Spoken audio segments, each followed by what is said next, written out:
Hello, welcome back our YouTube channel. ഇന്ന് ഞാനൊരു അടിപൊളി റെസിപ്പി ആയിട്ടാണ് വന്നേക്കുന്നത് കേട്ടോ. അത് ചക്കക്കുരും കിഴങ്ങും മെയിൻ ഐറ്റം ആയിട്ടുള്ളൊരു കറിയാണ്. ചോറിൻ്റെ കൂടെ കഴിക്കാൻ പറ്റുന്ന ഒരു അടിപൊളി കറിയുടെ റെസിപ്പിയാണ് ഇന്ന് ആയിട്ട് വന്നേക്കുന്നത്. അപ്പോൾ എല്ലാവരും ലൈക്ക് ചെയ്യുക, വീഡിയോ ഷെയർ ചെയ്യുക, കമൻറ്റ് ചെയ്യുക, പിന്നെ സബ്സ്ക്രൈബ് ചെയ്യാൻ മറക്കല്ലേ കേട്ടോ. സബ്സ്ക്രൈബ് ചെയ്ത് നമ്മളത് സപ്പോർട്ട് ചെയ്യണം. അതിന് ഞാനിവിടെ നല്ല ചക്കക്കുരു ചെറുതായിട്ട് കട്ട് ചെയ്ത് വെള്ളത്തിൽ വാഷ് ചെയ്തിട്ടിട്ടുണ്ട്. പിന്നെ ഒരു 3 കുട്ടി കിഴങ്ങാണ് എനിക്ക് കിട്ടിയത്. അത് ഞാൻ ചെറിയ രീതിയിൽ കട്ട് ചെയ്ത് അതും വെച്ചിട്ടുണ്ട്. അപ്പം നമുക്കിത് ആദ്യത്തെ സ്റ്റെപ്പ് എന്താണെന്ന് നോക്കിയാലോ. ഇപ്പോൾ വീഡിയോയിലേക്ക് പോവാം. ആദ്യം ഒരു ചീനച്ചട്ടി ഞാൻ എടുത്തിട്ടുണ്ട്. അത് ഒന്ന് ചൂടാകുമ്പോഴത്തേക്കും അതിലേക്ക് കുറച്ച് വെളിച്ചെണ്ണ ഒഴിക്കുന്നുണ്ട്. കുറച്ച് വെളിച്ചെണ്ണ ഒഴിച്ച് നമുക്കിതിലേക്ക് എണ്ണയൊന്ന് ചൂടാകുമ്പോൾ നമുക്കിതിലേക്ക് കഴുകി വെച്ചിരിക്കുന്ന നമ്മുടെ ആ ഒരു ചക്കക്കുരു ഉണ്ടല്ലോ, അത് നമുക്ക് ഇട്ട് കൊടുക്കാം.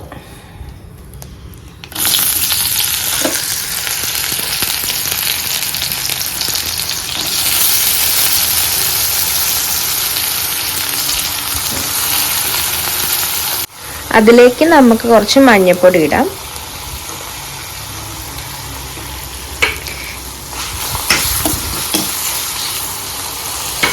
ആവശ്യത്തിന് ഉപ്പിടാം.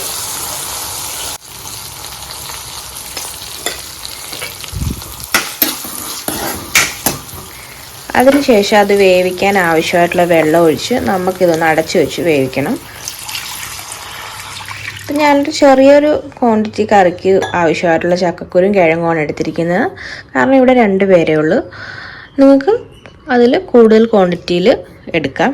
ഇതൊന്ന് അടച്ചൊന്നൊരു തിള വരുമ്പോഴത്തേക്കും നമുക്ക് കിഴങ്ങും കൂടി ഇട്ട് ഇതിൽ വേവിച്ചെടുക്കണം. തിളച്ചിട്ടുണ്ട്. അപ്പോഴത്തേക്കും നമ്മുടെ ആ ഒരു കിഴങ്ങുണ്ടല്ലോ, അതും കൂടി ഇതിലേക്ക് ഇട്ട് നമുക്കൊന്ന് വേവിക്കാം.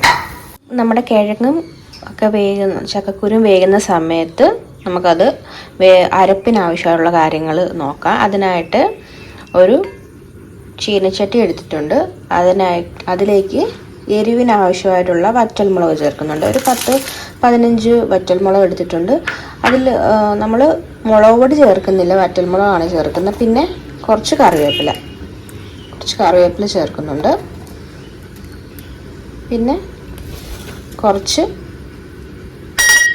ഒരു സ്പൂൺ അളവിൽ വെളിച്ചെണ്ണ ചേർത്തൊന്ന് മൂപ്പിച്ചെടുക്കാം.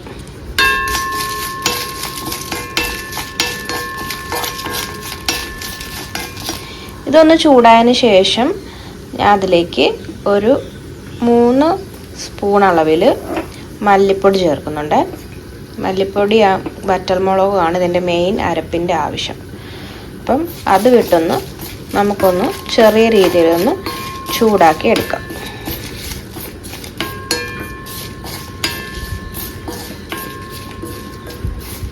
കണ്ടോ?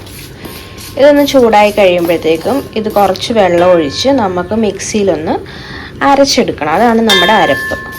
ഇതൊന്ന് തണുത്തതിന് ശേഷം നമുക്കിതൊന്ന് മിക്സിയിൽ അരച്ചെടുക്കാം. അതാണ് നമ്മുടെ അരപ്പ് കേട്ടോ. ഇത് മിക്സിയിൽ നമുക്കൊന്ന് അരയ്ക്കാം. നമ്മുടെ ചക്കക്കുരുവും കിഴങ്ങും പകുതി ഒന്ന് വെന്ത് കഴിയുമ്പോഴത്തേക്കും നമുക്കതിലേക്ക് 2 ചെറിയ തക്കാളിയും കൂടെ അരിഞ്ഞ് ചേർക്കാവേ.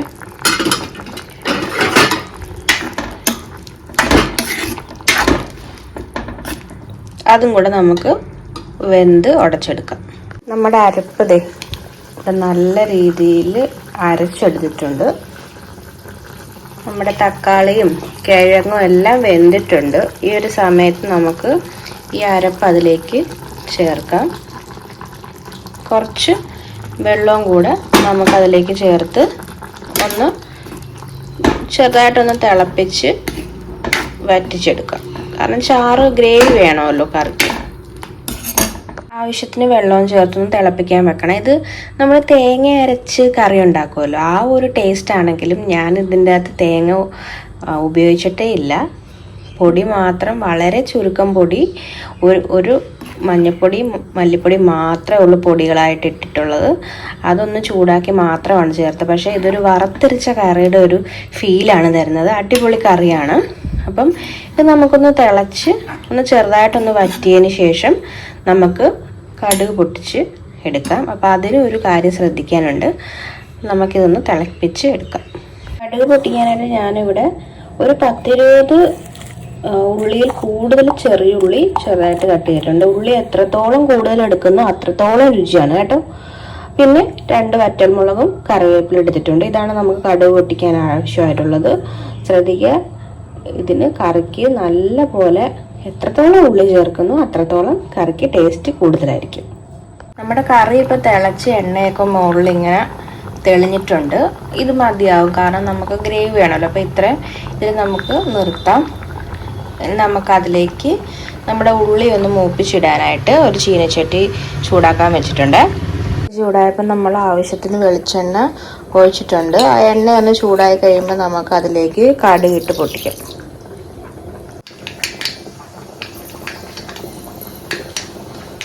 കടുക് ഫുള്ളായിട്ടൊന്ന് പൊട്ടിക്കഴിയുമ്പോഴത്തേക്ക് നമ്മുടെ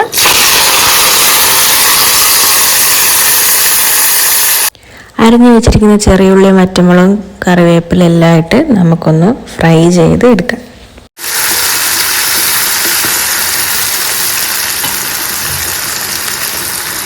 ഉള്ളി നല്ലോണം ഒന്ന് മൂത്തിട്ടുണ്ട്.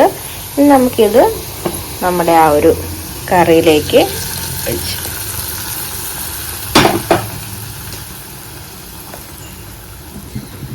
നമ്മുടെ ചക്കക്കുരു കിഴങ്ങ് കറി ഇവിടെ റെഡി ആയിട്ടുണ്ട്. നല്ല സ്മെല്ലാണ്, നല്ല അടിപൊളി കറിയായിരുന്നു. അപ്പം എല്ലാവരും ട്രൈ ചെയ്ത് നോക്കുക, അഭിപ്രായങ്ങൾ അറിയിക്കുക. അപ്പോൾ അടുത്ത റെസിപ്പി വീഡിയോ ആയിട്ട് നമുക്ക് വീണ്ടും കാണാം.